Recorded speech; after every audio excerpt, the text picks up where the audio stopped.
Your life gets better when your daily choices start matching the life you actually want. Ask yourself one simple question. Do you love the way you are living right now? Not the life you show other people. Your real life, your mornings, your habits, your friendships, your home, your money choices, your quiet time.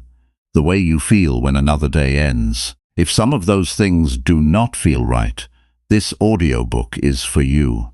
You are going to learn how to improve the parts of life that affect you every single day. How to fix what you secretly want to change. How to build better mornings, choose better friends, enjoy your own company, create a home you love being in, spend money on what truly matters, and plan days you actually enjoy. You do not need a perfect life. You need a life that feels right to you, and that starts with what you choose to change today. Chapter 1. Figure out what makes life feel good. There is a question most people avoid for years. What actually makes your life feel good to live? Not what makes you look successful, not what gets attention from other people, not what sounds impressive when you talk about it. What makes you finish a normal day and feel satisfied with the way you spent your time? Until you understand that answer, you can work extremely hard and still end up building a life that does not make you happy. Many people know how to follow instructions, but they never learn how to understand themselves. From an early age, you are told what you should achieve and what you should become. Get good results, find work, earn more, buy better things. Keep moving forward. There is nothing wrong with achievement. The problem begins when you never stop to decide which achievements actually matter to you. Think about the days you genuinely enjoy. There is usually something specific happening during those days. Maybe you have enough time to think clearly. Maybe you are doing useful work and seeing progress. Maybe you are around people who treat you well. Maybe you have something interesting to learn. Maybe you simply have control over how you spend a few hours. These details are important because they show you what your mind responds to positively. You also need to understand what repeatedly makes your life harder. Sometimes the problem is not one terrible event. It is 20 small things happening every day. Going to sleep too late, starting mornings in a hurry, spending too much time online, agreeing to things you do not have time for, leaving important tasks unfinished, being around people who constantly create unnecessary stress. One problem may seem small, but several of them together can completely change how a day feels. Do not accept an unpleasant routine simply because you have lived that way for a long time. Familiar does not automatically mean good. If something regularly makes your days worse and you have the ability to change it, then start considering a better option. You do not have to make a dramatic decision overnight.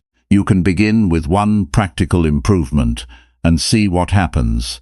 Maybe you need a quieter morning. Give yourself enough time to get ready properly. Maybe you hate constantly worrying about money. Start tracking where it goes and make a simple plan. Maybe you feel disconnected from people you care about. Spend real time with them, instead of assuming the relationship will maintain itself. Maybe your days feel boring because you stopped challenging yourself. Choose something useful and start learning again. There is another side to this that people often miss. A life that feels good is not a life where you always do whatever feels easiest. Sometimes the best feeling comes after you have done something you did not initially want to do. You finish the assignment. You clean your space. You complete the difficult work. You practice the skill. You handle the conversation you have been avoiding. The process may require effort, but afterward you feel stronger because you respected your responsibility.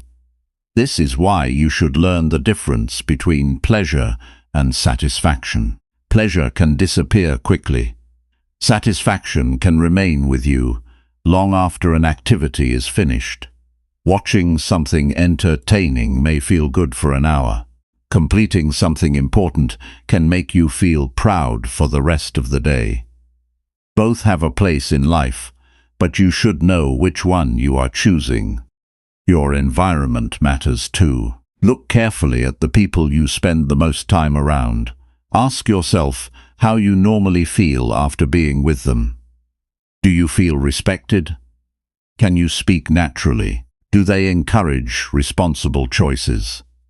Do you enjoy their company without having to prove yourself? Relationships have a major influence on daily life, and choosing healthy company can change more than people realize. Then consider how you treat yourself when nobody is around. Do you keep the promises you make privately? Do you use your free time in ways you respect afterward? Do you take care of your responsibilities before they become emergencies? The relationship you have with yourself affects every other part of your life because you carry your own thoughts everywhere you go. You should also give yourself permission to enjoy simple things. A good conversation can matter. A quiet meal can matter. Reading something interesting can matter. Finishing your work early and having an evening without stress can matter.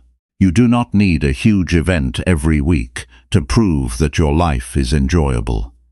Sometimes improving life means becoming better at appreciating what already makes an ordinary day worthwhile. Pay attention to what you keep wishing you had more time for. That thought may be telling you something.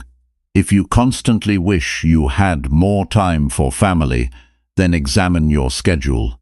If you wish you could learn something new, then decide when you will begin. If you want more peace, then look at what keeps creating unnecessary pressure. A wish becomes useful when it leads to a decision. You have limited hours every day, and those hours are becoming your life whether you think about them or not. Use some of them for progress. Use some for people you care about. Use some for your health. Use some for learning. Use some for enjoyment. And use enough time for rest so you can return tomorrow with the ability to do your best again. The goal is not to make every hour exciting. The goal is to create a way of living that you can respect and enjoy. When you know what matters to you, your decisions become clearer. You stop saying yes to everything. You stop chasing every new thing.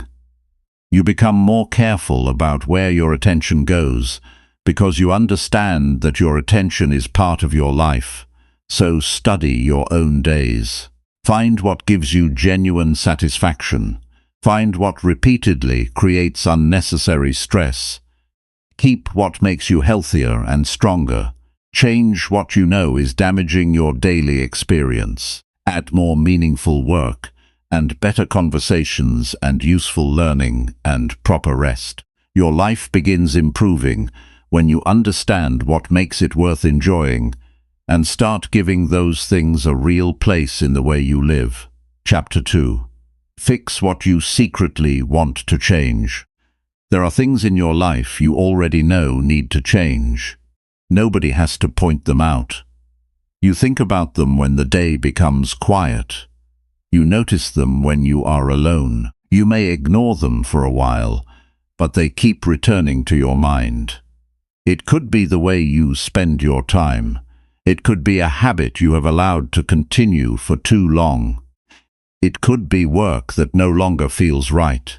It could be the way you handle money or the way you allow certain people to treat you. Deep down, you know something needs attention.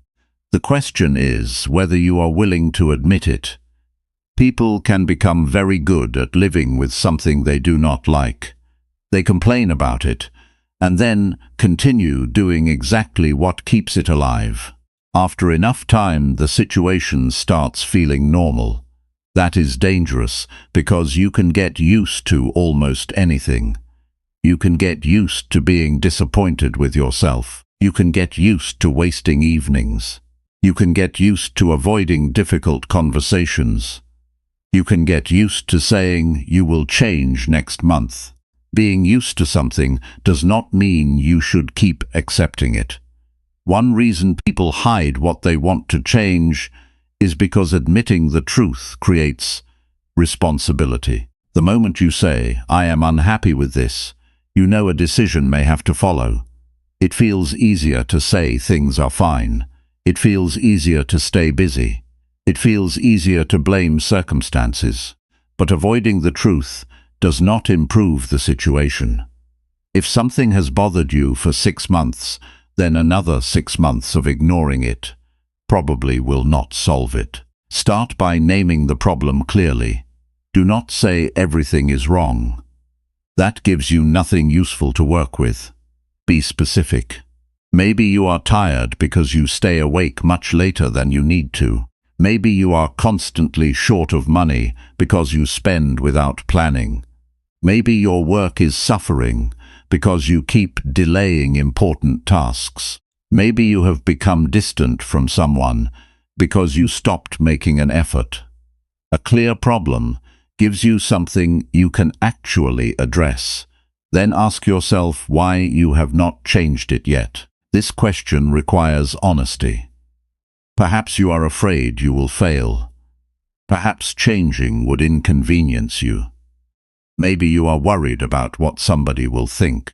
Maybe the old behavior gives you immediate comfort, even though you dislike the long-term result. Understanding why you keep doing something can be more useful than simply criticizing yourself for doing it. Suppose you keep saying you want to become more organized. You buy notebooks and make plans, but your room remains untidy and your responsibilities remain unfinished. Instead of calling yourself lazy, examine what actually happens. Maybe you take on too many things. Maybe you have no regular time for basic tasks. Maybe you wait until you feel motivated before starting. Once you see the real pattern, you can create a practical response instead of repeating another promise. Change also becomes easier when you stop demanding a complete transformation immediately. If your finances are a mess, you do not have to understand everything about money tonight. Start by looking at what you spent this week. If your health needs attention, begin with a reasonable daily routine you can maintain. If your work habits are poor, choose one important task and complete it before opening entertainment. Progress becomes believable when you can see yourself doing something differently. There may also be changes you have avoided because other people prefer the current version of you. Perhaps someone likes that you are always available. Perhaps people expect you to agree with everything. Perhaps they are comfortable when you never ask for anything. When you begin changing your behavior, they may notice. That does not automatically mean you are doing something wrong. You have to decide whether you want to spend your life maintaining other people's comfort or building a life you can respect. Sometimes what you secretly want to change is not your schedule or your habits. It is the way you think about yourself. Maybe you have spent years assuming you are not capable enough. You see opportunities and immediately think they are for somebody else. You want to try something, but talk yourself out of it before you begin. That habit can quietly limit your entire future. You do not need to suddenly believe you can do everything.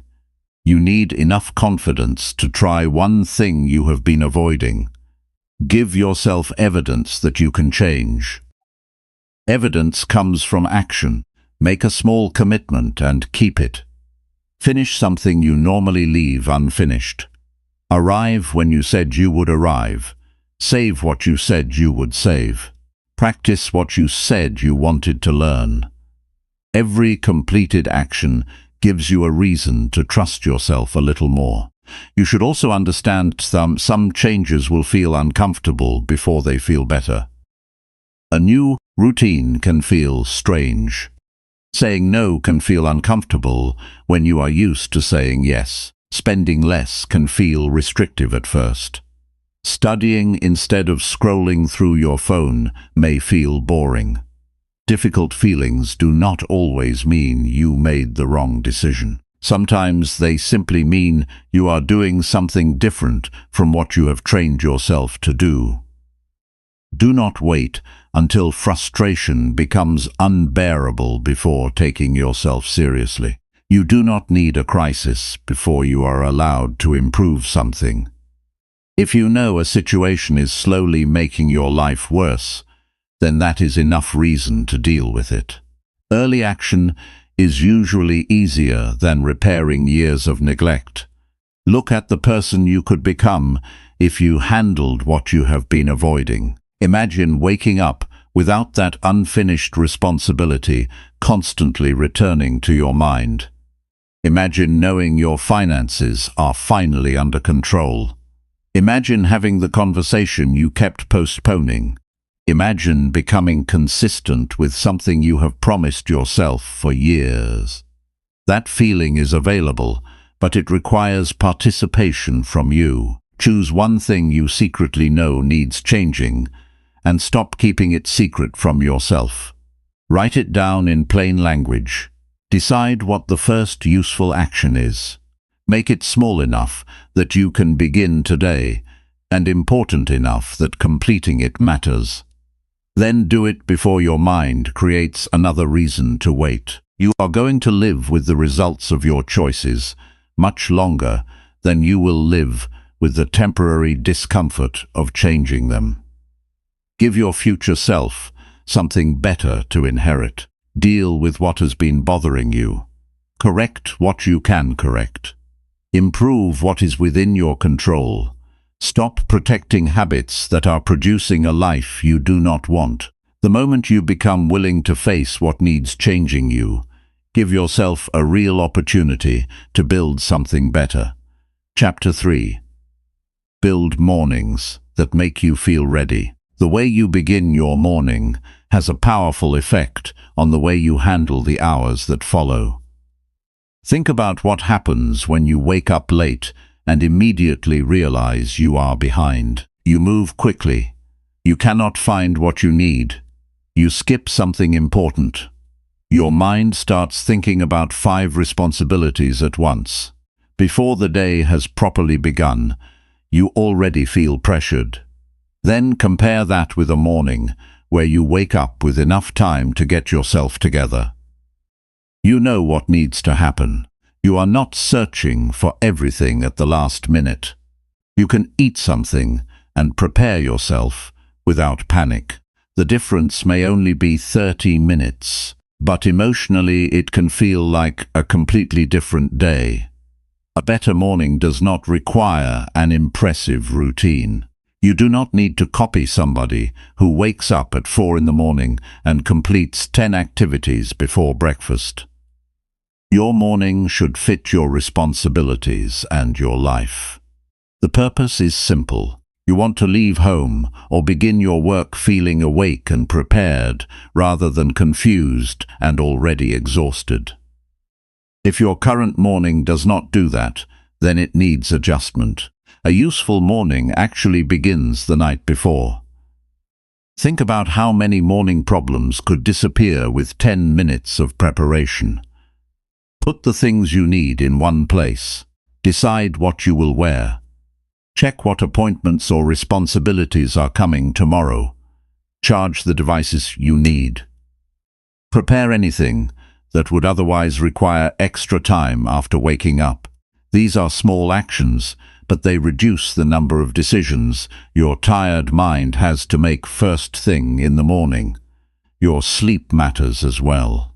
You cannot repeatedly stay awake until very late and expect yourself to feel fully ready a few hours later. Many people try to solve a night problem with a morning solution. They set several alarms and promise they will get up earlier, but they continue going to bed too late. Then morning arrives, and their body wants more rest. If you want a better start tomorrow, then respect tonight. Give yourself a reasonable chance to wake up with enough energy to function well. When the alarm goes off, avoid beginning an argument with yourself.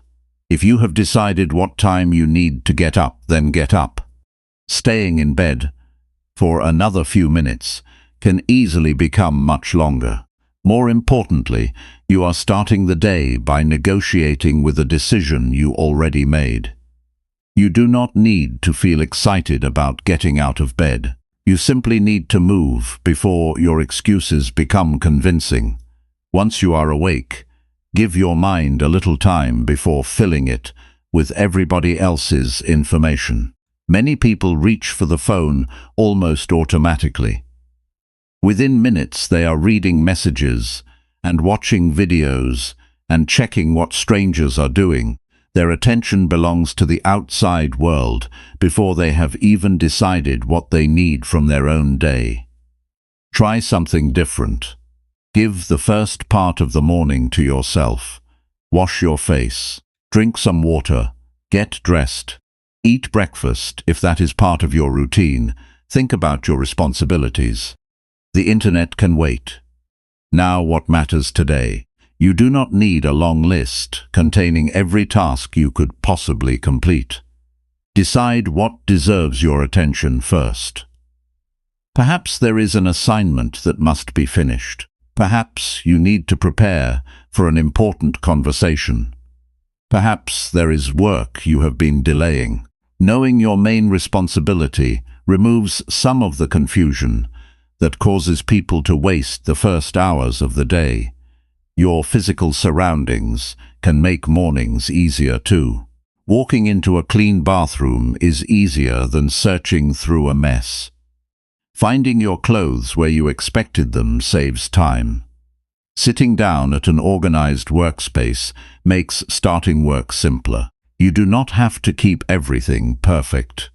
Create enough order that your environment helps you instead of constantly interrupting you. Pay attention to what you put into your mind during those first waking hours. If the first thing you consume is upsetting news or arguments online, then do not be surprised when your thoughts become tense. You have choices about what receives your attention. Read a few useful pages. Review something you are learning. Sit quietly and think about what you want to accomplish. Listen to something that helps you learn. Give your mind information that prepares you to act intelligently. There is also value in moving your body. This does not have to mean a long workout every morning. Stretch. Walk for a few minutes. Do something appropriate for you that helps your body become alert. Notice how different you feel after you have been moving, compared with lying in bed staring at a screen. Your body and your mind are working through the same morning. Take care of both. Some mornings will still be difficult. You may wake up tired. Something unexpected may happen. Someone may need your attention. The weather may cause delays. Your plans may change before breakfast. A strong routine is not supposed to make life perfectly predictable. It gives you a basic structure you can return to when circumstances become inconvenient. Do not make the mistake of creating such a complicated routine that missing one activity makes you feel like the whole morning failed. Keep the important parts simple. Wake up with enough time. Take care of yourself. Prepare for your responsibilities. Decide what matters. Begin. A routine should reduce pressure rather than create another standard you constantly fail to meet. And there is something psychologically important about being ready before the world begins demanding things from you. You walk differently into the day when you know you prepared yourself. Instead of constantly reacting, you have already made a few good decisions. You have already done something responsible. That creates a quiet sense of control. If your mornings currently feel terrible, Do not redesign your entire life tonight. Identify the biggest problem. If you are always late, then work on waking earlier. If you constantly lose things, then prepare them before sleeping. If your phone consumes the first hour, then move it away from your bed. If you wake up exhausted, then examine your nighttime routine. Solve the problem that creates the most difficulty, and then improve the next one. Tomorrow morning is going to arrive whether you prepare for it or not. You can meet it rushed and distracted, or you can give yourself enough structure to feel ready. Build a morning that helps you think clearly. Build one that allows you to handle your responsibilities without unnecessary panic. Give yourself a beginning that you can repeat on ordinary days. You may not control everything that happens after you walk out the door, but you can become much better at deciding how you arrive there. Start the day prepared, and you give yourself a better chance to handle whatever comes next. Chapter 4. Fill your days with things you value. You can learn a great deal about your life by looking at where your hours actually go. Not where you hope they go, and not where you tell yourself they should go. Look at what really happens from the moment you wake up until the moment you go to sleep. Your time is being spent somewhere every single day. Some of it goes to responsibilities. Some goes to people. Some disappears into distractions. Some is used to build something important. When you understand where your hours are going, you can begin asking a better question. Are the things filling my days worth this much of my life?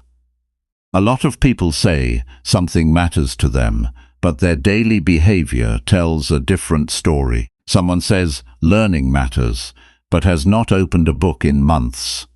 Someone says family matters, but rarely gives them full attention. Someone wants to build a business, but spends every free evening doing things that have nothing to do with that goal. Someone says they want peace, but keeps getting involved in arguments that have no useful outcome. What you value becomes meaningful when it receives some of your time and effort. This does not mean every hour must be productive. That would make life exhausting. You need rest. You need laughter. You need conversations that have no serious purpose. You need time when you are not trying to achieve something. The problem is not enjoying yourself. The problem is reaching the end of another week and realizing the things you care about most were ignored again. There will always be something asking for your attention. Your phone can keep you occupied for hours. Messages can arrive all day.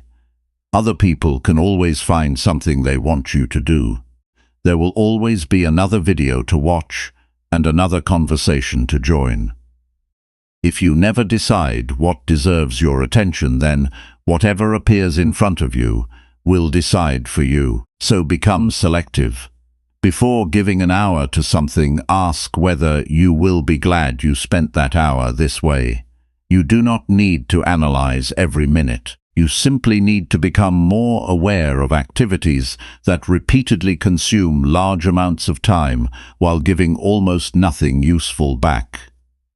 Think about what you say matters most. Perhaps it is becoming excellent at your work. If that is true, then some part of your week should be spent improving your ability. Perhaps your children matter deeply to you. Give them moments when you are fully present, instead of physically nearby, while your attention is somewhere else. Perhaps you care about your future. Then today should contain at least one decision that makes that future better. Values become visible through choices. If honesty matters, then tell the truth when lying would be easier. If reliability matters, then arrive when you said you would. If kindness matters, then treat people well when there is nothing to gain from doing it. If growth matters, then continue learning when nobody is giving you a grade. You discover what a person values by watching what they repeatedly choose when there is no audience. One useful exercise is to imagine that your schedule could speak for you. What would it say is important? Would it say entertainment is more important than improvement? Would it say other people's requests matter more than your own responsibilities? Would it show that you care about your relationships? Would it show that you are serious about the goals you keep talking about? Sometimes your calendar gives you an answer your words cannot. You may find that your life has become crowded with things you never deliberately chose. This happens gradually. You accept one responsibility and then another. You join something because someone asks. You develop a habit because it is convenient. Months later, your days are full, but very little feels meaningful. When that happens, you need to start removing unnecessary commitments. Learn to say no without turning it into a long explanation. You cannot attend everything. You cannot help everybody every time they ask.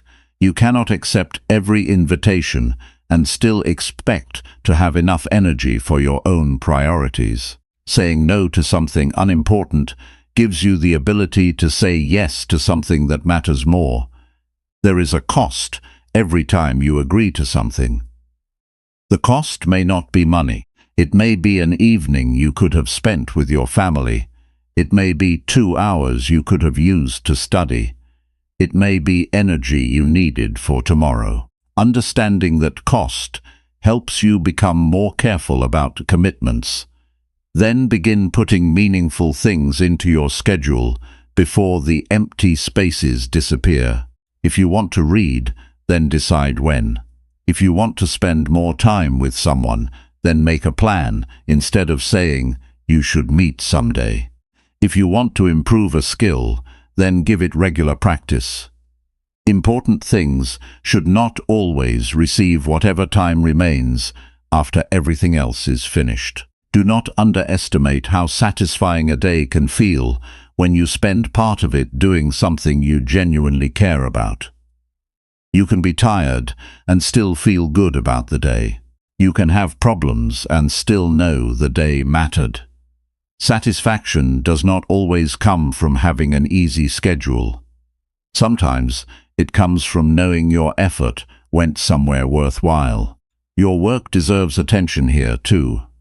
You may not love every part of your job, and that is normal. Almost every responsibility contains tasks you would rather avoid. But ask whether your work allows you to develop useful abilities, or contribute something valuable, or support the kind of life you want outside of work. If none of those things are true, then you may eventually need to consider what direction would serve you better. Pay attention to the quality of your free time as well. There is a difference between choosing to rest and simply losing hours because you did not decide what to do. Real rest can leave you refreshed. Mindless distraction often leaves you wondering why you still feel tired. Choose activities that actually give your mind and body what they need. Make space for curiosity. A meaningful life should contain things that interest you. Read about a subject you have always wondered about. Learn how something works. Try a useful skill you have never practiced. Have conversations with people who know things you do not know. Curiosity keeps your days from becoming nothing more than a list of obligations. Make room for people too. Achievement without good relationships can become very lonely. Call someone because you care about them and not because you need something. Sit down and listen when somebody important is speaking.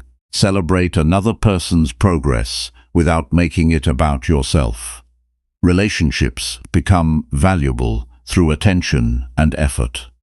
At the end of the day, you should be able to identify something that deserved your time. Maybe you completed meaningful work. Maybe you learned. Maybe you helped somebody. Maybe you spent time with your family. Maybe you rested because you genuinely needed it. The activity will change, but the principle remains the same. You are not trying to create a schedule that looks perfect. You are trying to create days that represent what you care about. That requires choices, because there will never be enough time for everything. Decide what deserves more of you. Reduce what contributes very little. Protect the people and responsibilities and interests that matter. When your days contain more of what you truly value, you stop wondering so often where your life is going, because you can see the answer in the way you are living it. Chapter 5. Choose friends who bring out your best. The people you call friends have more influence on your life than you may notice from day to day. Spend enough time with someone, and you begin hearing their opinions in your own thinking. Their standards start affecting what feels normal to you. Their attitude toward work can influence your effort. Their attitude toward money can affect your choices. Their attitude toward other people can change the way you behave in relationships. This happens slowly, which is exactly why you should pay attention to the company you keep. Friendship is not only about having someone to talk to. The right friendship can help you become wiser and more responsible, while the wrong friendship can make poor choices seem completely reasonable. A good friend does not need to agree with everything you say. In fact, some of the most valuable people in your life will be willing to disagree with you when you need to hear the truth. If you are making a bad decision, they should care enough to say something.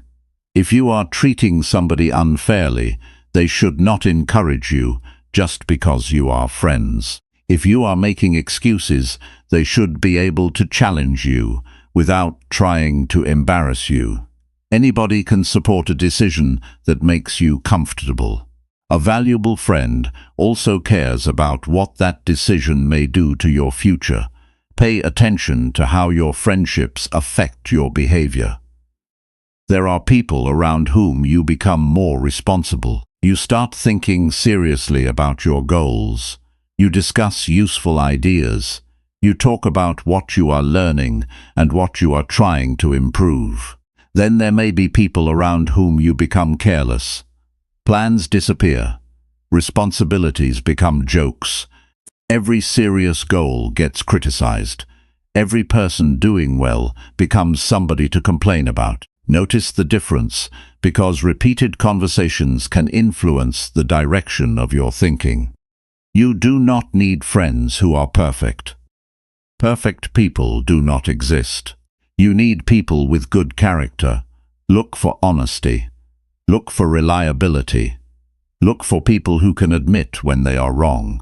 Look for someone who respects your boundaries and does not become angry every time you cannot give them what they want. Notice whether they keep private conversations private. Watch how they treat people who cannot offer them anything. Character is often easiest to see when there is no reward for behaving well. Be careful with friendships built mainly around complaining. It can feel good for a few minutes when somebody agrees with every frustration you have. But if every conversation becomes a discussion about how unfair life is, then you may leave feeling worse than when you arrived. A useful friend can listen to your problems without helping you stay trapped in them. After listening, they may ask what you are going to do next. That simple question can move a conversation from frustration toward responsibility. You should also have friends who are comfortable seeing you improve. This matters more than many people realize. Sometimes you decide to become more disciplined, and suddenly someone starts making fun of you. You decide to study more, and they say you have become boring. You stop wasting money, and they pressure you to spend. You become serious about your work, and they accuse you of thinking you are better than everyone else. A real friendship should have enough room for both people to grow. Watch how a person responds when something good happens to you. Do they seem genuinely pleased? Can they congratulate you without immediately talking about themselves? Do they respect the effort behind your progress? You should not need to make yourself smaller just to keep somebody comfortable. Healthy friends do not require you to fail so they can feel secure. At the same time, do not demand qualities from friends that you refuse to develop yourself. If you want honest friends, become honest. If you want people who keep their word, then keep yours.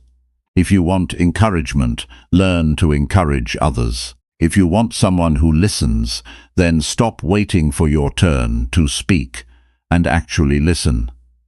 Strong friendships are not built by searching for people who can give you everything.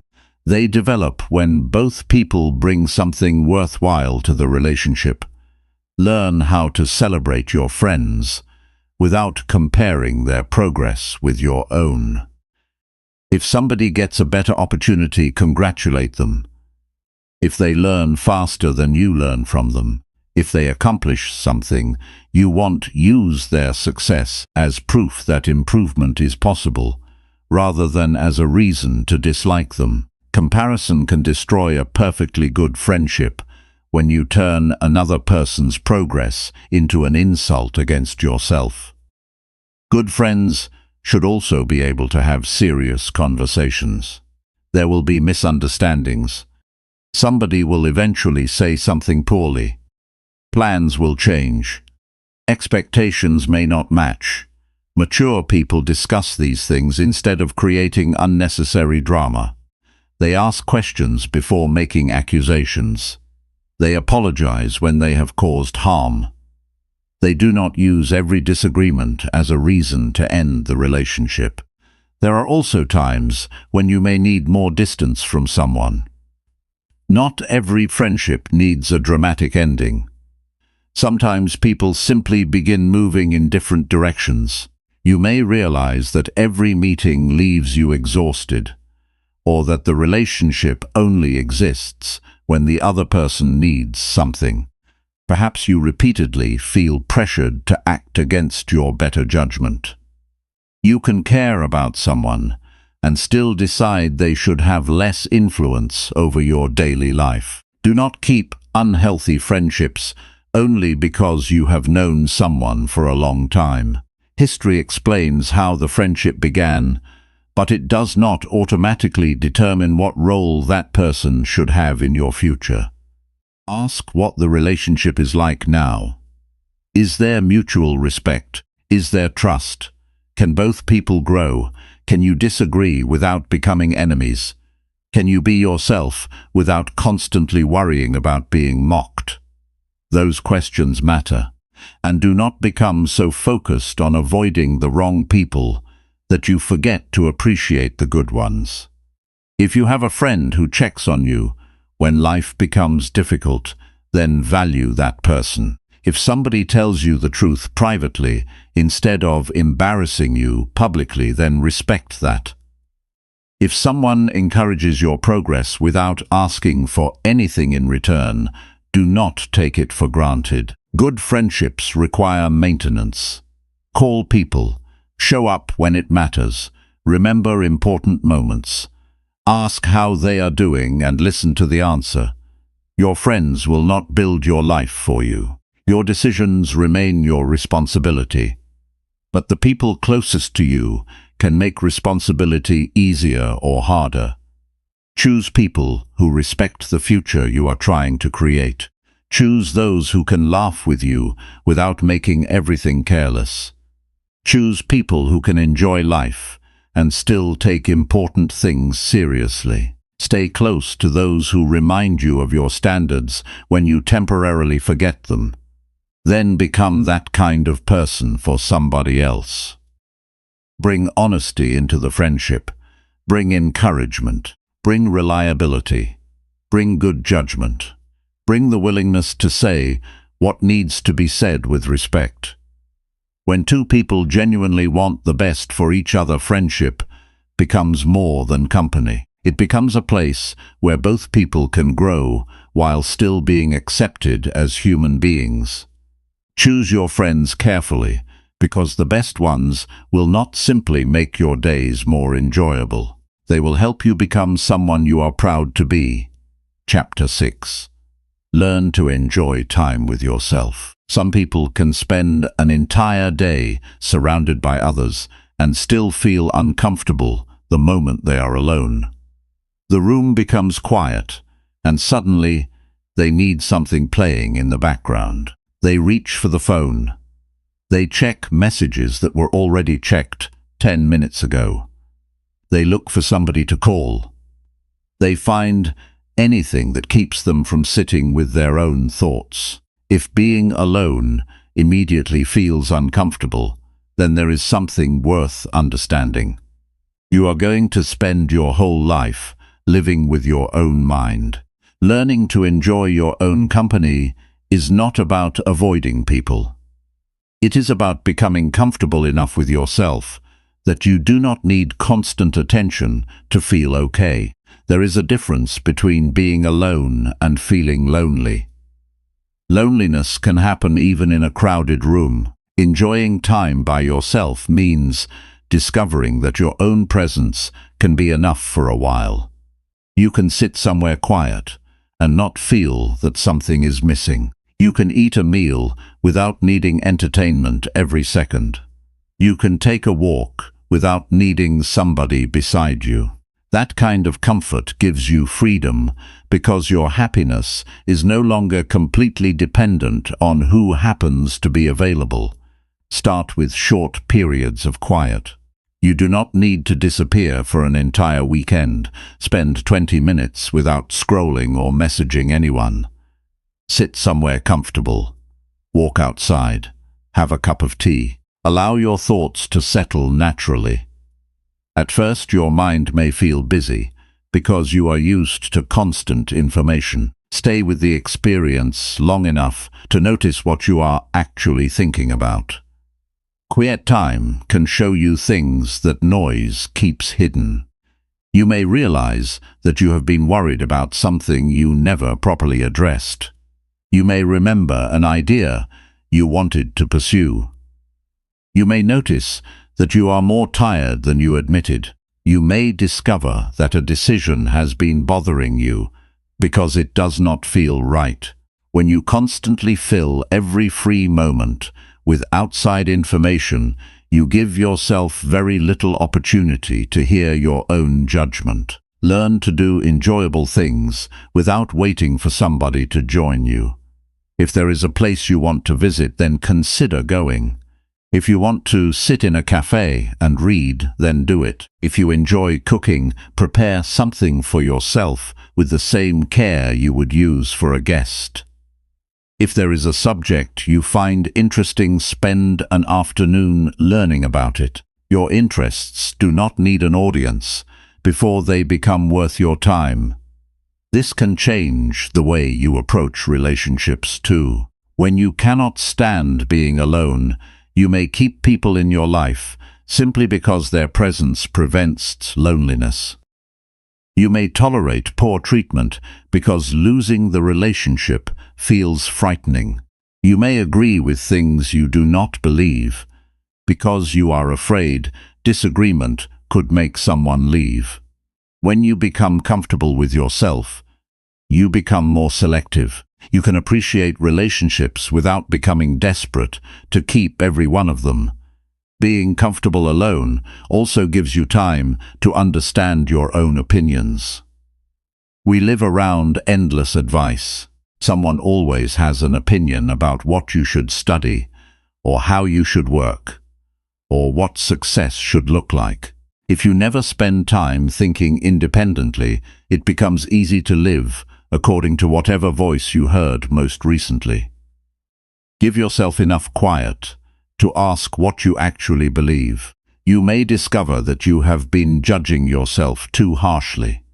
Listen to the way you speak to yourself when something goes wrong.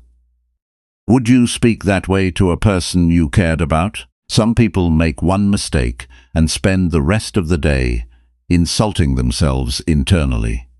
That does not make you stronger. Correct the mistake and learn from it without turning one bad decision into a statement about your entire character. Your private time is also a good place to become more capable. Learn something because you are curious. Practice a skill without needing anyone to praise the result. Read because you want your understanding to improve. Write down ideas that you want to remember. Organize something that has been bothering you. There is satisfaction in knowing you can create a useful and interesting hour without depending on somebody else to provide it. Do not turn time alone into another performance. You do not need to make every quiet hour productive. Sometimes you should simply rest. Sit outside and notice the temperature of the air. Listen to the sounds around you. Eat slowly instead of rushing. Take a shower without thinking about the next 10 responsibilities. Give your mind permission to experience a few minutes without needing to accomplish anything. You should also learn what activities genuinely restore you. Some people assume they are resting because they spent 3 hours watching short videos, but afterward they feel irritated and mentally tired. Experiment with different ways of spending private time. You might discover that reading relaxes you more. Maybe walking helps. Perhaps cleaning your room while listening to something interesting makes you feel settled. Maybe writing your thoughts down helps you understand what has been bothering you.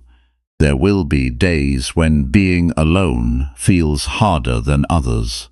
Human beings need connection, and there is nothing weak about wanting company. Enjoying your own time does not mean rejecting friendship or family. It means relationships become something you appreciate, rather than something you need every minute to avoid yourself. You can enjoy dinner with friends tonight, and still be comfortable having breakfast alone tomorrow. Another benefit appears when you stop needing constant approval. When you can enjoy something privately, you no longer need everybody to understand why it matters to you. You can work toward a goal before announcing it. You can change a habit without posting about it. You can enjoy an interest that nobody around you shares. Some of the most satisfying parts of life can remain personal. Ask yourself what you would enjoy doing if nobody were watching and nobody would ever know you did it. That question can reveal interests you have ignored because they did not seem impressive enough. Maybe you would draw. Maybe you would learn another language. Maybe you would read history. Maybe you would grow plants. Maybe you would spend an hour building something with your hands. Give those interests a chance. The more comfortable you become with your own company, the less pressure you place on other people to keep you constantly entertained or reassured. You can enter relationships because you value the person, rather than because you are afraid of an empty evening. You can make decisions without asking 5 people whether they approve. You can spend a quiet Saturday doing exactly what you need and not feel guilty because somebody else is doing something more exciting. Become someone whose company you enjoy. Develop interests. Learn useful things. Treat yourself with reasonable patience. Keep your private promises. Make your surroundings pleasant enough that you enjoy being there. Give yourself moments without noise. Become curious about your own thoughts instead of immediately trying to escape them. There is a calm confidence that develops when you know you can have a good day, even when nobody is available to share it with you. Other people will always matter. Love matters. Friendship matters. Family matters. Human connection can make life deeply meaningful. But your relationship with yourself is present through every one of those relationships. Learn to sit comfortably with the person you are. Learn to enjoy your own interests and respect your own time. When you can be alone without feeling that your life has stopped, you gain something valuable. You discover that your own company can be peaceful and interesting and completely worth having. Chapter 7. Make your home feel good to live. You can walk into a home and immediately notice how it affects you. Sometimes you enter and feel comfortable enough to sit down and relax. Other times you walk through the door and everything reminds you of something unfinished. Clothes are sitting where they were dropped. Dishes have been waiting since yesterday. Papers are spread across a table. Things you cannot find are mixed with things you never use. Your home does not have to be expensive or large to affect your state of mind. It is the place where you wake up and where you return after dealing with the outside world. If you want to improve your life, then improving the place where so much of that life happens deserves serious attention. Many people think they need new furniture or a bigger house before they can enjoy where they live.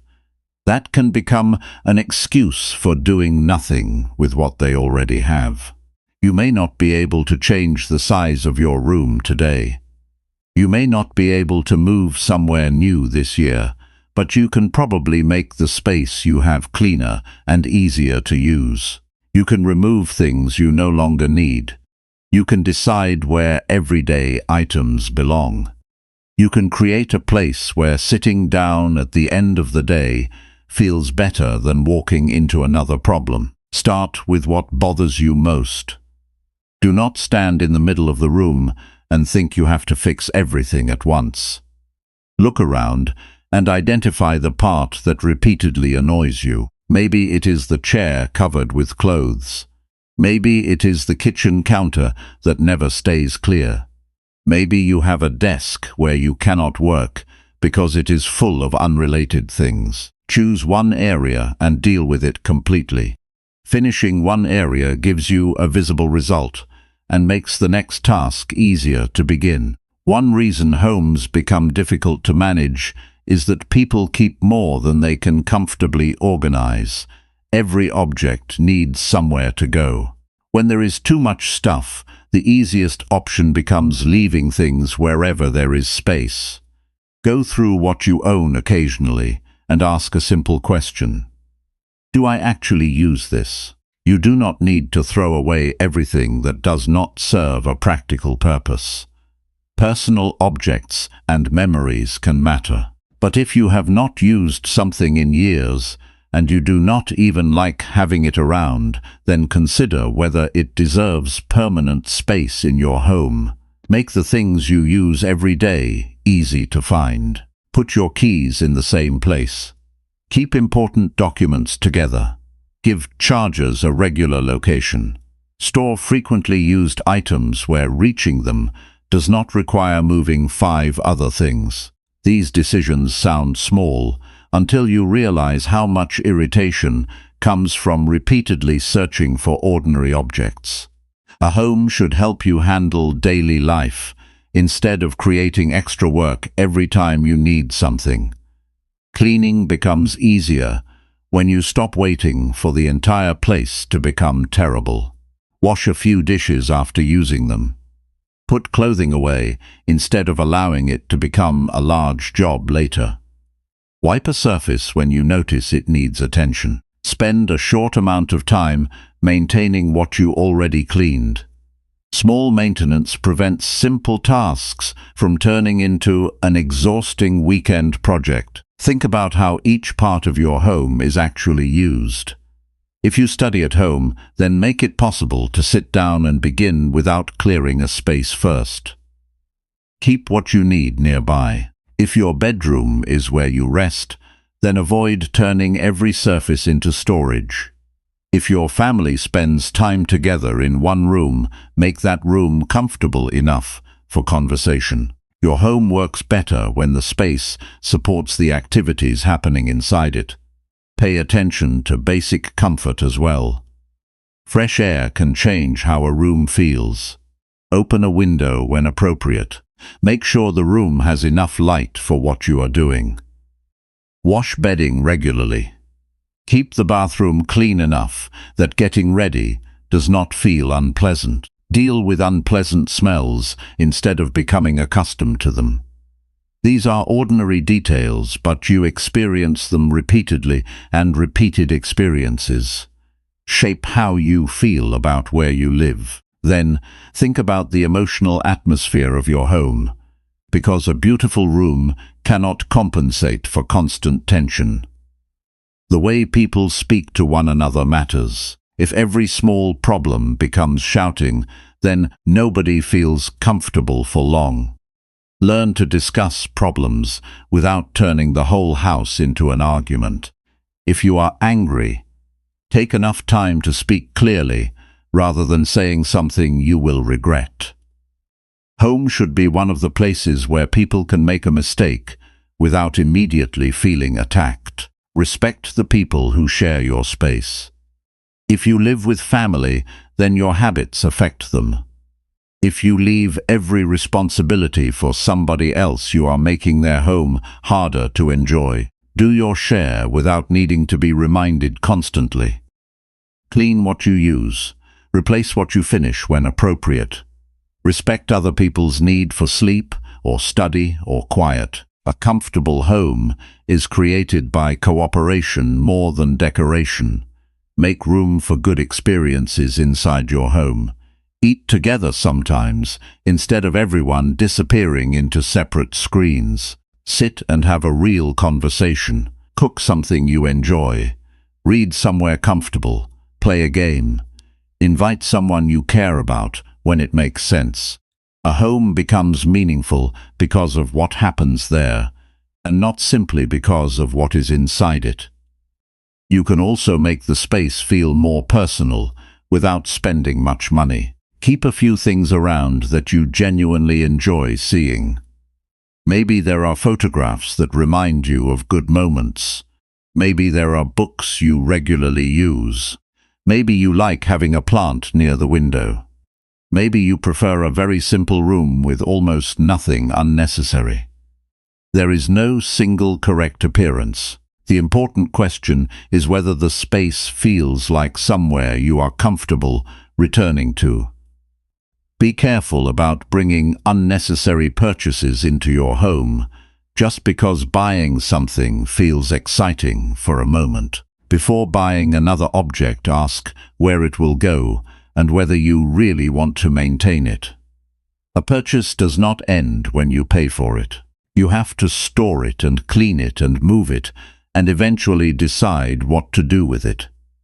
Owning less of what you do not need can make caring for what you value much easier. There is also something satisfying about taking responsibility for the place where you live.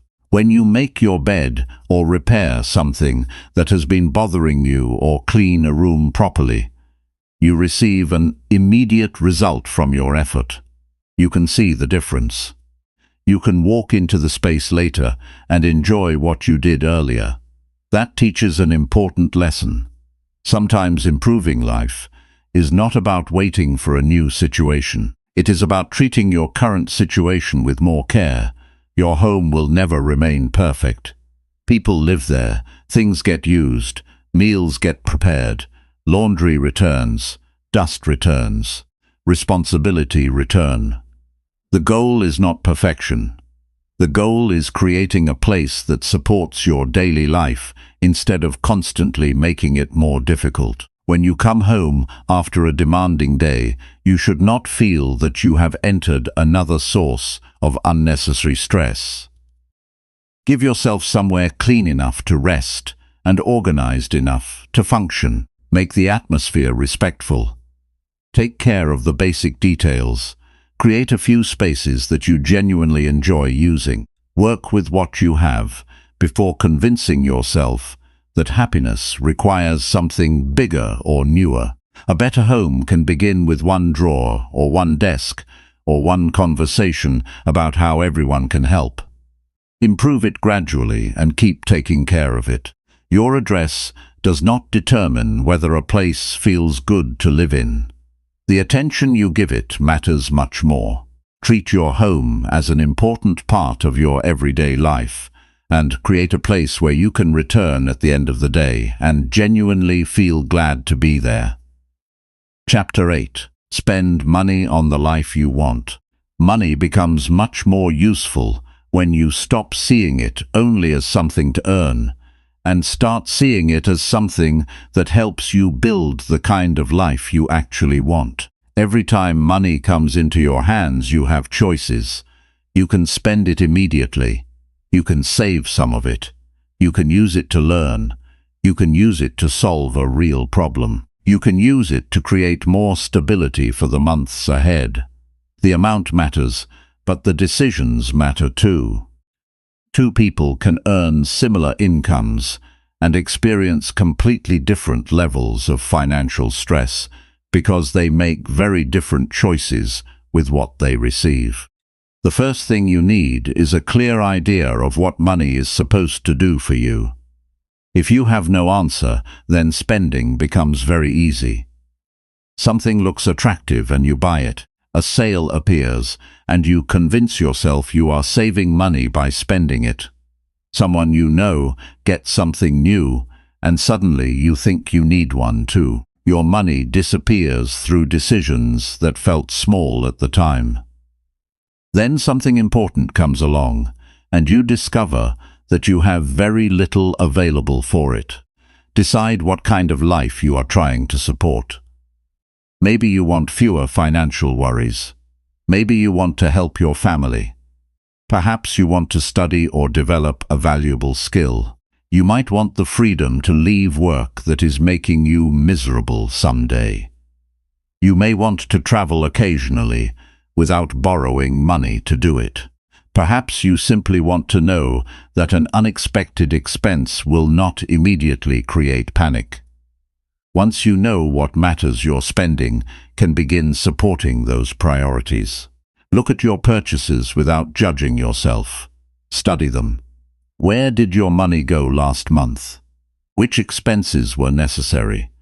Which purchases genuinely improved your life? Which ones seemed exciting when you bought them, but meant almost nothing a week later? You may be surprised by what you discover. A person can easily remember one expensive purchase while forgetting 20 small purchases that together cost even more. Small spending deserves attention because convenience has made buying incredibly easy. You can order something in seconds. You do not even have to physically hand money to another person. That makes it easy to forget that every purchase is still a decision. Create a small pause before buying things you did not plan to buy. Ask yourself whether you actually want the item, or whether you simply want the feeling of buying something new. Do not use money to prove that you are doing well. That can become an expensive way to seek approval. People sometimes buy clothes they cannot comfortably afford or upgrade things that still work, because they want others to see them differently. The strange part is that most people are far less interested in your possessions than you imagine. They are busy thinking about their own lives. You can create years of financial pressure trying to impress someone who thought about your purchase for 30 seconds. Spend according to your reality rather than somebody else's appearance. You do not know another person's full financial situation. The person with the expensive car may be doing extremely well, or may have payments that cause stress every month. The person constantly traveling may have saved carefully, or may be borrowing to maintain that lifestyle. You cannot make intelligent financial decisions using information you do not have. Learn to enjoy what you can genuinely afford.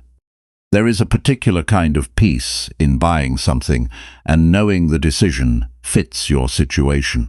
You do not have to worry about how you will handle the payment later. You can enjoy the purchase without regret sitting beside it. That may sometimes mean waiting longer before getting what you want, and waiting is a useful financial skill. Saving money is not only about becoming wealthy someday. Savings can give you options. If something breaks, you have a way to deal with it. If an opportunity requires money, you may be able to take advantage of it. If your income changes unexpectedly, you have some time to respond intelligently instead of immediately becoming desperate. Having money available can reduce the number of decisions you are forced to make under pressure. Start with an amount that makes sense for your situation. Do not avoid saving, because you cannot save a huge percentage immediately. Build the behavior first. When income arrives, decide in advance that some part of it belongs to your future. Treat that amount seriously.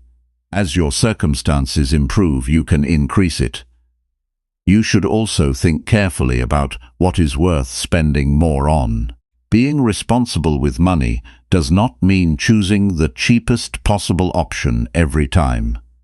Sometimes paying for quality saves money because something lasts longer. Sometimes education is worth paying for because it develops an ability you can use for years. Sometimes spending on an experience with people you love gives you more satisfaction than another object sitting in your room. Health deserves sensible consideration too. Nutritious food and appropriate health care and activities that support your well-being can be worthwhile uses of money. Ignoring important needs just to keep a number in your bank account higher is not always wise. Money is supposed to support life. The goal is not simply to avoid spending. The goal is to spend intentionally. Investing in your ability can also change your future. A useful course or book or piece of equipment may help you become better at work you already do. But be thoughtful. Buying educational material is not the same as learning. Some people keep purchasing courses because buying them feels like progress. If you pay to learn something, then use it, study it, practice it. Apply what is useful. Make the purchase earn its place in your life. Be careful with debt because borrowing can make today's desires compete with tomorrow's income. Before taking on a payment, ask yourself what that commitment will do to the months ahead. Future, you will still have groceries and bills and responsibilities. Do not casually promise away future income because something feels important today. Have conversations about money when other people are affected by your choices. Families can experience enormous tension when nobody communicates clearly about spending. Discuss priorities. Talk about upcoming expenses. Decide what needs attention first. Money problems become harder when people hide information until there is an emergency. And remember that earning more does not automatically solve poor financial habits. If you spend everything at one income level, you may simply find more expensive ways to spend everything after your income rises. Learn how to manage what you have while you work toward earning more. A higher income combined with better judgment is far more useful than a higher income combined with larger unnecessary expenses. Loan some money for enjoyment when your situation permits it. A financial plan that feels like punishment can be difficult to maintain. If you enjoy eating somewhere occasionally, then plan for it. If travel matters to you, then save specifically for it. If you have a hobby you love, then decide what you can reasonably spend on it. Enjoyment becomes easier when it has been considered rather than followed by regret.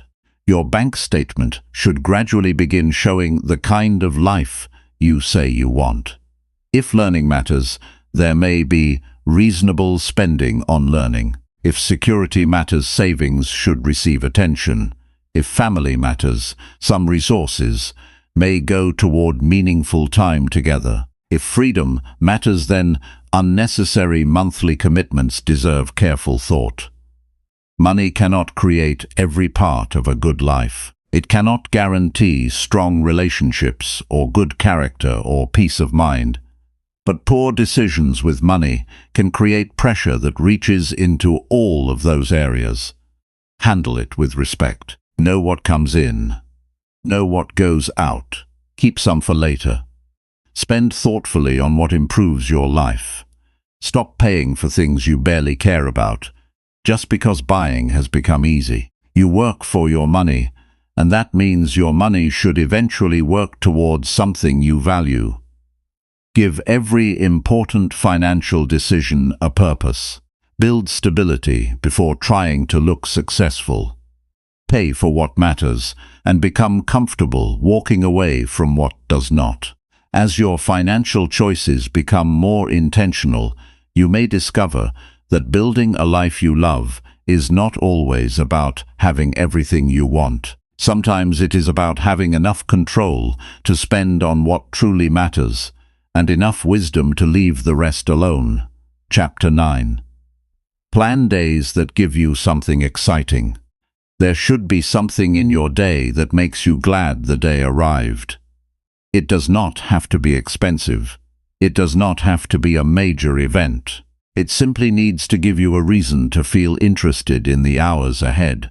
Many people have allowed their days to become nothing more than responsibilities. Wake up. Get ready. Work. Handle problems. Finish chores. Go to sleep. Then repeat the same schedule tomorrow. Responsibility is necessary, but when every day contains only things you have to do, life can start feeling dull. You need something you want to do as well. Think about the last time you woke up excited about something planned later that day. Maybe you were meeting someone you had not seen for a while. Maybe you were going somewhere new.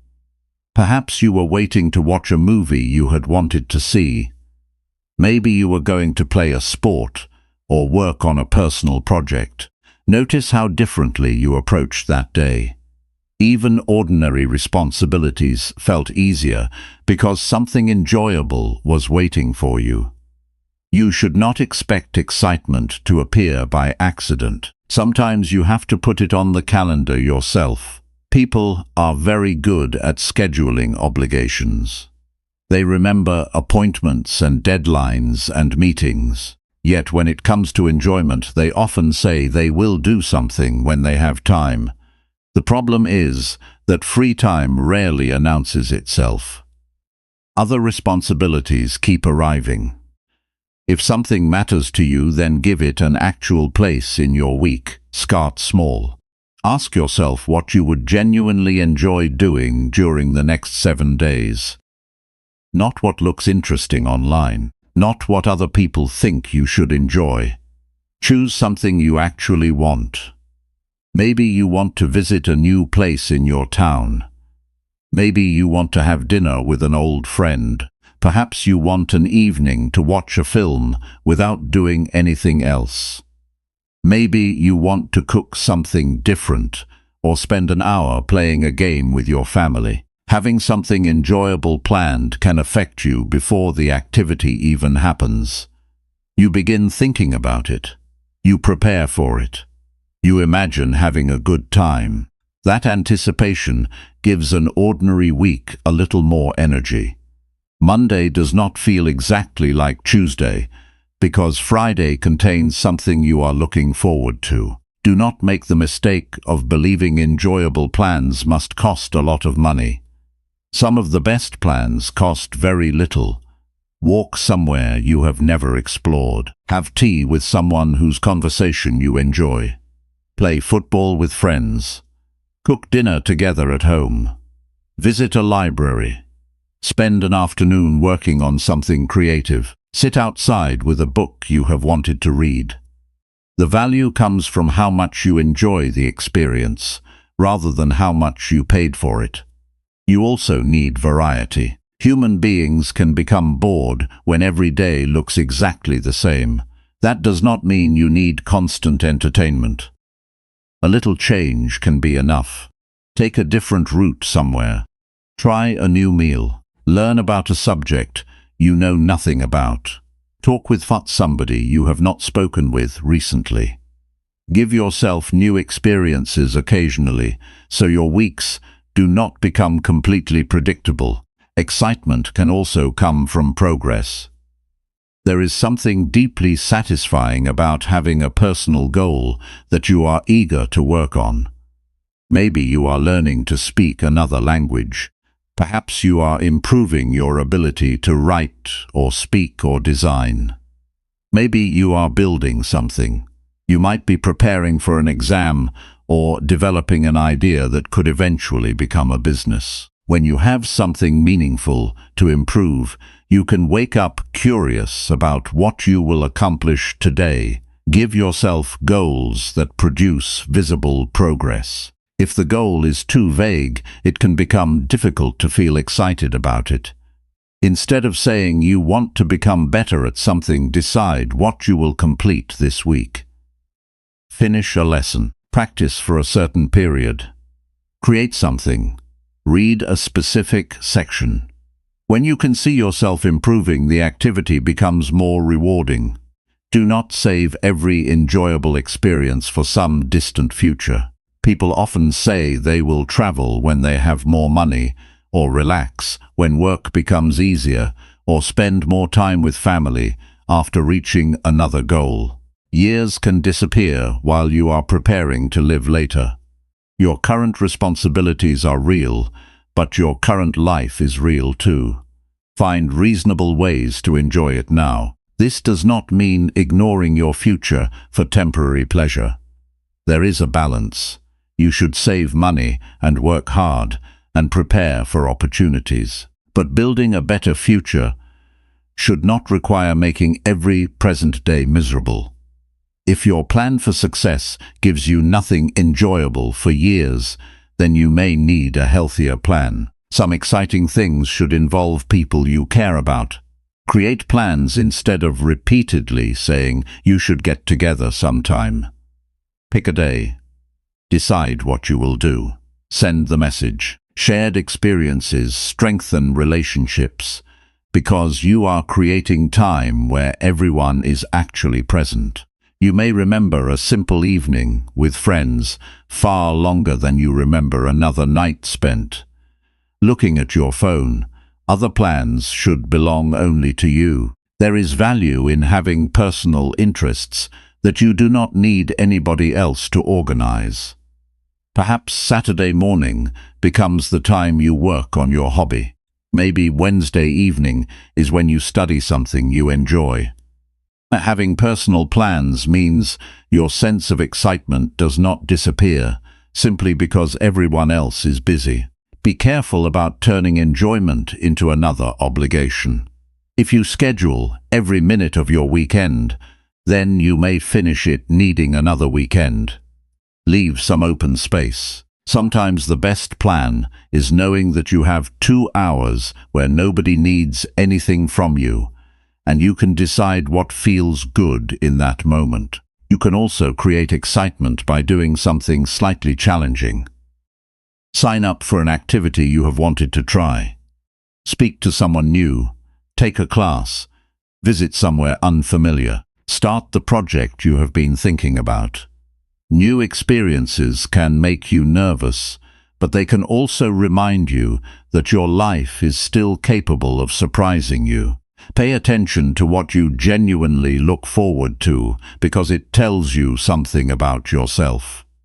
If you always look forward to seeing certain people, then those relationships deserve care. If you become excited whenever you get time to create something, then creativity may need a larger place in your life.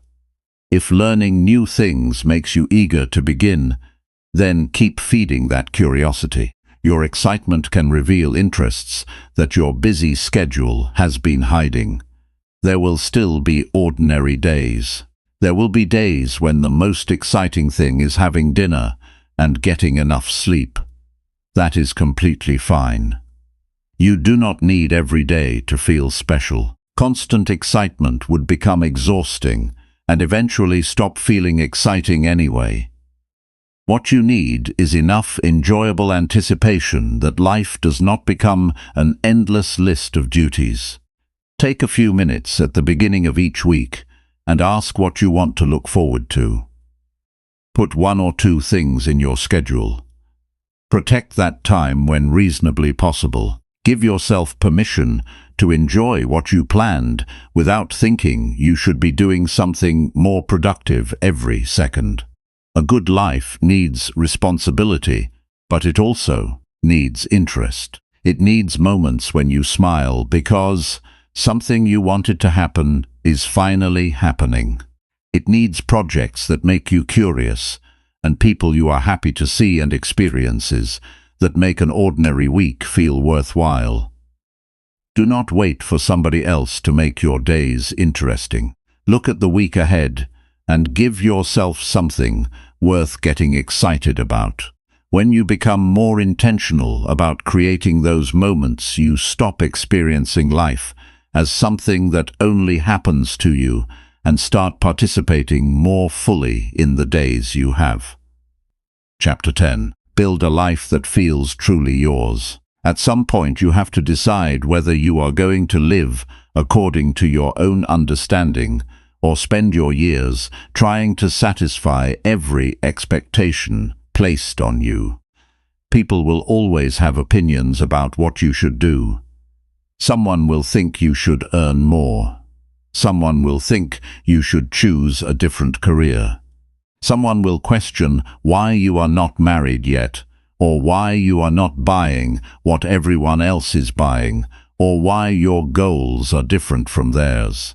If you keep changing direction every time somebody has an opinion, you may eventually become successful at living a life you never personally wanted.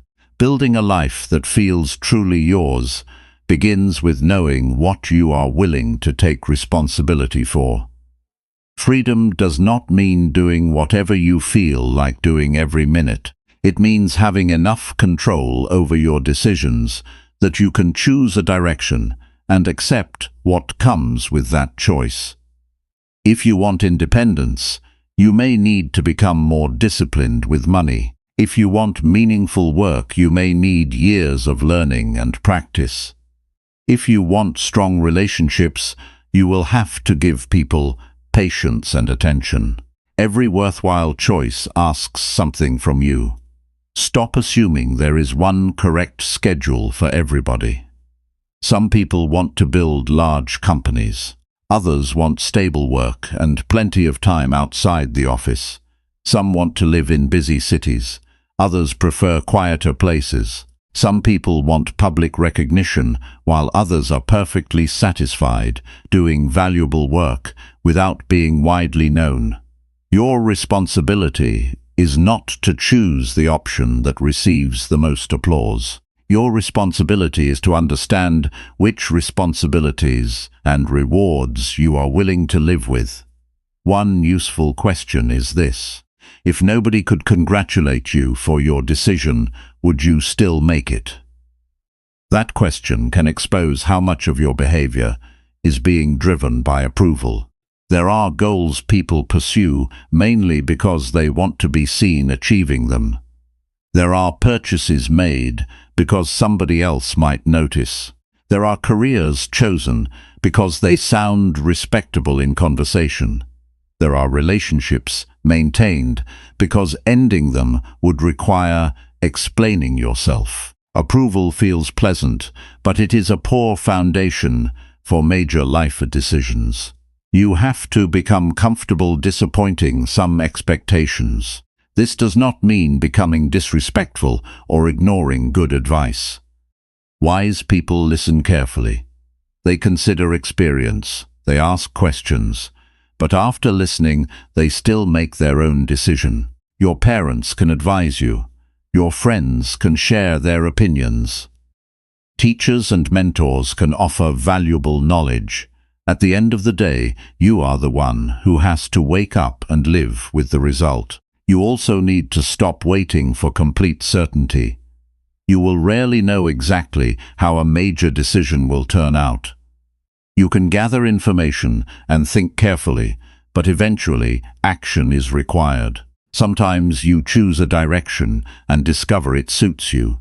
Sometimes you discover that it does not. That is not automatically failure. You learned something you could not have learned by standing still and thinking forever. Allowed your life to change when you change.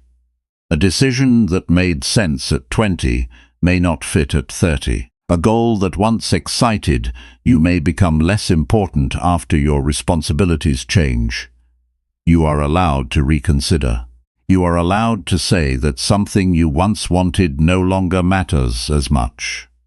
Maturity includes recognizing when an old plan is no longer serving the person you have become. At the same time, do not confuse changing direction with quitting every time something becomes difficult.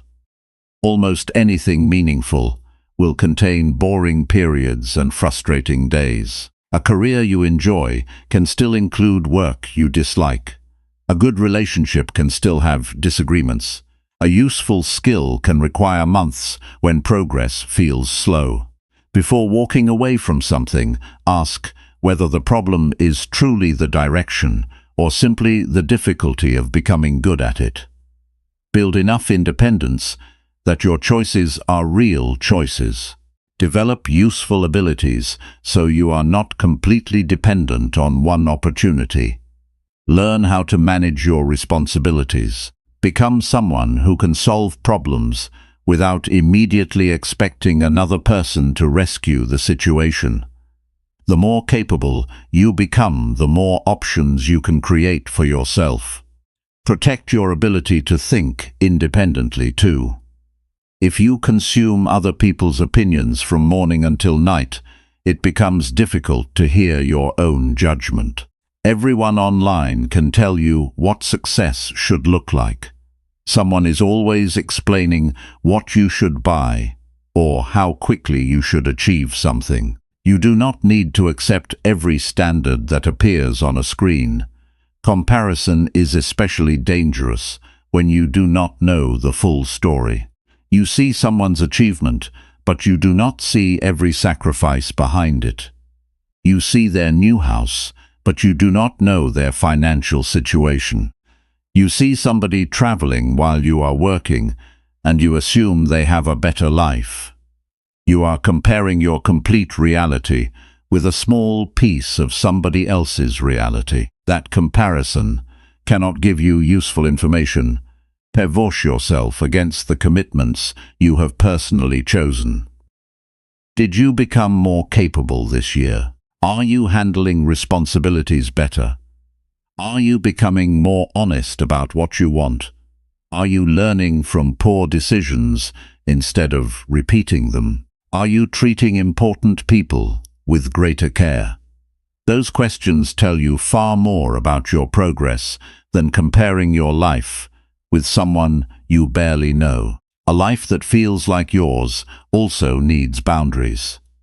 If everybody has unlimited access to your time, you will eventually have very little time for what you consider important. You can be generous without being permanently available. You can care about people without solving every problem they create. You can listen to someone without allowing their mood to control the rest of your day. Boundaries help you decide what belongs to you and what belongs to someone else. Take responsibility for your choices without constantly explaining them. You do not need to defend every reasonable decision to everyone who questions it. Sometimes a simple answer is enough. You have considered the situation. You understand why you chose it. You are prepared to handle the consequences. That is adulthood. Make sure your life contains something you are building. It might be knowledge or a career or a business or a family or a useful skill. Give yourself a reason to continue developing. A person becomes more confident when they can look back over several years and see evidence that their effort produced something meaningful. Keep parts of your life simple enough to enjoy. You do not need to turn every interest into income. You do not need to make every hobby productive. You do not have to document every enjoyable experience for other people to see. Some things can exist simply because you like them. That private enjoyment can make your life feel much more personal. You will make choices you later wish you had handled differently. Everybody does. Do not spend years punishing yourself for decisions made with an earlier level of understanding. Admit what happened. Take whatever lesson is available. Repair what can reasonably be repaired and behave differently when a similar situation appears again. Growth becomes visible when the same mistake stops controlling your future. Remember that building your own life does not happen in one dramatic decision. It happens when hundreds of smaller decisions begin pointing in a direction you respect. You decide what work deserves your effort. You decide which standards you will follow. You decide what behavior you will accept around you. You decide which opportunities are worth pursuing and which ones you can refuse without regret. There may come a day when you look around and realize your life does not resemble what you once imagined. That is not necessarily bad. Perhaps you discovered something better suited to you. Perhaps your priorities became clearer. What matters is whether you can recognize yourself in the decisions that brought you there. Do not build your future mainly to receive approval from people who will not be responsible for living it. Listen to useful advice, but keep your ability to choose. Develop enough discipline to support the freedom you want. Become capable enough to create options. Accept that some people will misunderstand your decisions. Keep learning what matters to you as you grow. Then live accordingly. Make your choices more intentional. Take ownership when you get something wrong. Stay committed when something worthwhile becomes difficult. Change direction when experience gives you a good reason. Respect other people's paths without assuming you must follow them. You have one life made from a limited number of years and ordinary days. Build those years around principles you respect and responsibilities you are willing to carry. When you can look at the way you live and recognize that the decisions are genuinely yours, you no longer need your life to look perfect. You need it to feel honest. You need it to have meaning for you, and you need the courage to keep building it that way.